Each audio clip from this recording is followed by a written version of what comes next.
Good afternoon, everyone. Thank you for being here and spending some time to cover an important event that I think the community would want to be aware of. You don't know how happy I am to report the outcome of the things that we're about to discuss.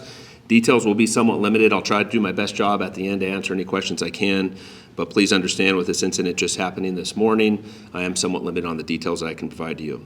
So I'm here today to discuss an incident that happened at the Legacy Traditional School East, located at 9290 East Golf Links Road at approximately 9 a.m. That's located within Operations Division East, here within our police department.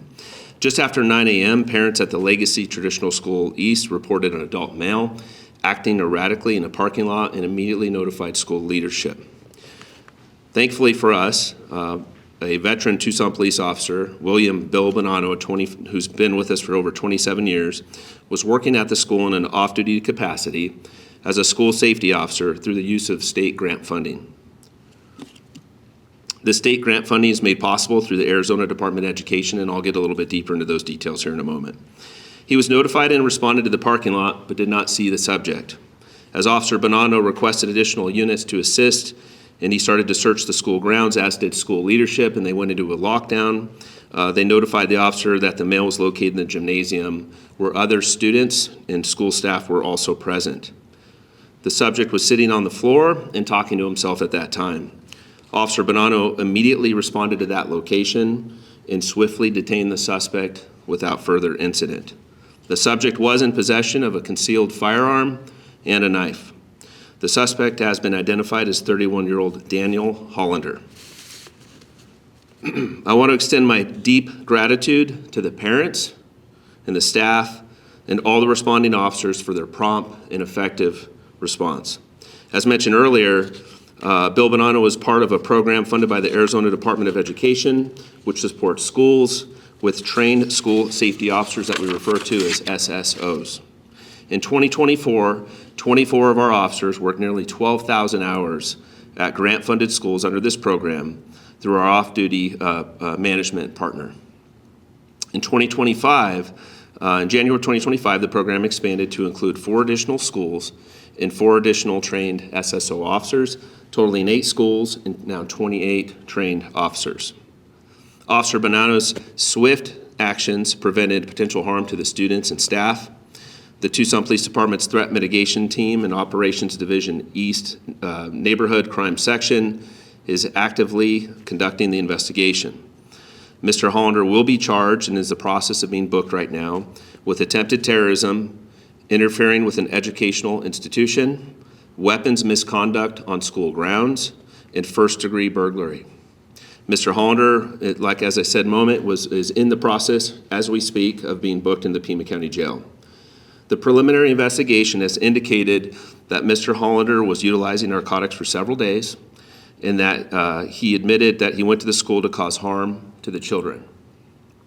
It should be noted that Mr. Hollander did not have any type of connection to the school, nor did he focus his focus today on that school for any specific reason that we know at this point of the investigation. I want to cover for a moment just the importance of having officers embedded within our schools and our community.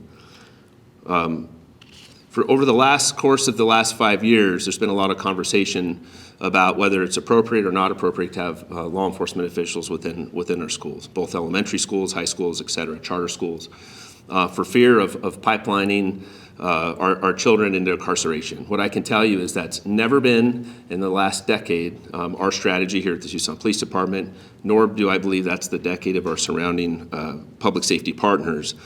And I can't underscore the importance of having our officers at schools to build connections with our students, with their parents, with our broader community, with school leadership.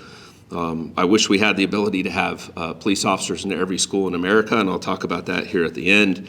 But while we don't have the staffing to do that, programs like the SSOs are critical in helping us expand our resources to make sure that we have safe environments for kids to thrive and to learn. And also for our academic professional staff that are at these schools, as many of us have loved ones, and we shouldn't worry more about police officers going to work than we should our academic staff that are at schools and the harm that they might face like they could have today.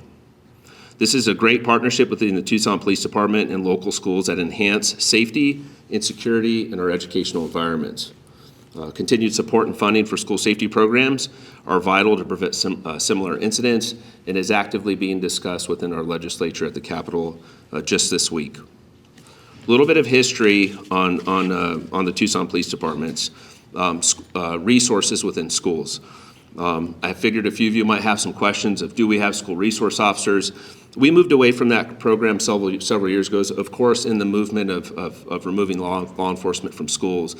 But also that program was a little bit inhibiting with the fact that most of the grant funding was specific to having officers at the schools themselves. And what we know in creating safe spaces for our students are that a lot of activities happen around the schools and off campus, and officers need to engage in those spaces. So some of the original from a decade, just over 5 years ago, of those SRO programs were a little bit limiting in what we found in the way that we wanted to engage our students and our community. We moved to a program several years ago called a student engagement team. We refer to it as SET. And the focus of that is really to engage the youth. We have commissioned officers that do that throughout the city, and we've also piloted our community safety officers also participating in that program. As chief, there's a few calls I'm fearful of getting, or moments that I don't want to be in front of cameras talking about. And one of those I've already been in front of you on is losing the officer in the line of duty. But I think a close second, if not a rival to that, are our youth in our country, in our community, being the focus of harm. As a parent, as a father, as a chief of police in this community, I certainly pay attention to what's happening around the country. There were over 80 shootings at school last year in 2024. 56 of those were on K through 12 schools. So again, I can't reiterate how proud I am of our community, the school leadership here, and Officer Bill Bonanno for his all of their frankly courageous actions and engagement. That's how we prevent bad outcomes in Tucson. I think Tucson is unique. I think we are a special place to live, work, and play. And today's another great example of what happens when we all collaborate and we all work together. And today was absolutely the best outcome. What I will tell you is our focus that most of you cover and have covered since my time as chief, as I'm entering my 4th year, we remain focused on gun crime, violent crime, and narcotics are two of the spaces that we absolutely focus on. I can tell you with the preliminary history of this individual, it wouldn't have been somebody that was probably on our radar. Now, more details will come as the investigation unfolds, but I figured that question might come up as well. So I'm going to pause for a moment and just field as many questions as I possibly can with the limited information that I have. Yes, sir, go ahead. Yeah, you mentioned obviously the charge of attempted terrorism.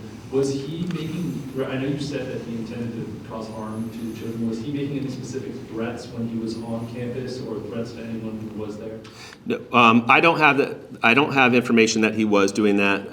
What I can tell you is the charges that we have reflect the statements that he made to us throughout the investigation.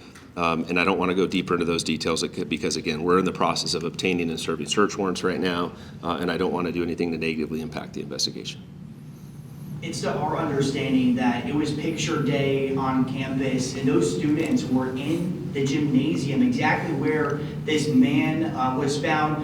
What are you hearing from school staff in regards to perhaps this action to get those kids out of that area? Right. I don't have those details yet.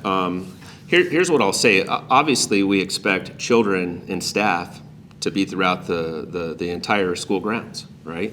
There'll be more details to come. I certainly don't want to speak with school leadership. They have their hands full right now, making sure that they get their notifications out to their students and the parents, and that frankly folks feel safe to bring their kids back to school tomorrow, which I hope that they do. I hope that all of our schools are filled tomorrow. There's no indication that there's any kind of correlation. This was one person who I think what we're likely going to find out has a substance misuse disorder. There might be some mental health issues on board. Those are absolutely no excuse to be using narcotics to the point where you go onto a school armed to create harm with our students, one of the most precious resources that we have in our community.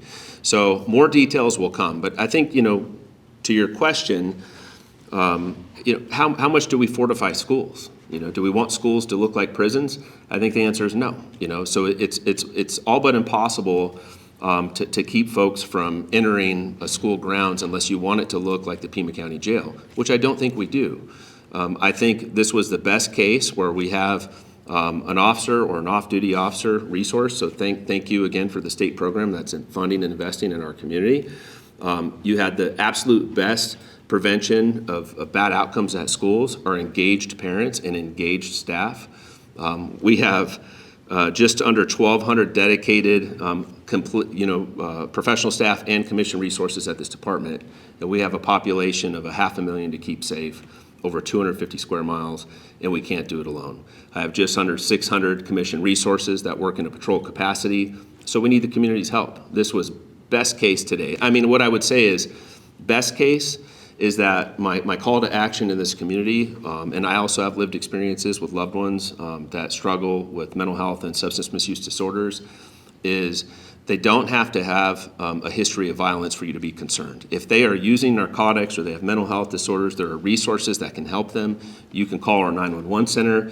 We have mental health clinicians that triage those calls for service in 911.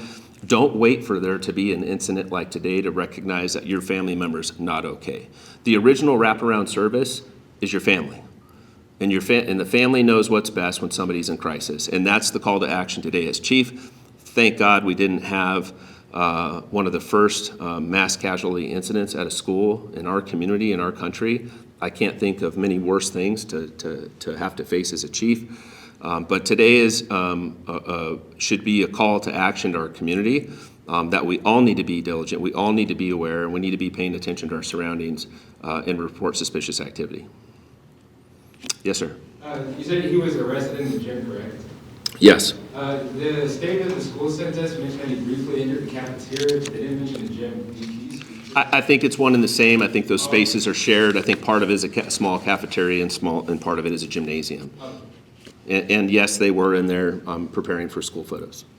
Chief, we're going to have to take it off here. Okay. Sorry, guys. We're out of time right now. Any other questions you guys can send to our office, TPDPIO. We'll try to answer whatever we can for you guys. We will have additional information for you soon. Just bear with us. Again, this investigation is actively going on right now. I wanted to get in front of a camera and let you all know what had happened. Again, I want to encourage all of our families tonight who watch the news to send your kids to school tomorrow. That is the best resistance we can have is any kind of fear. We will be out there, we will be diligent, and these are safe spaces for your kids to go. So thank you for covering the story.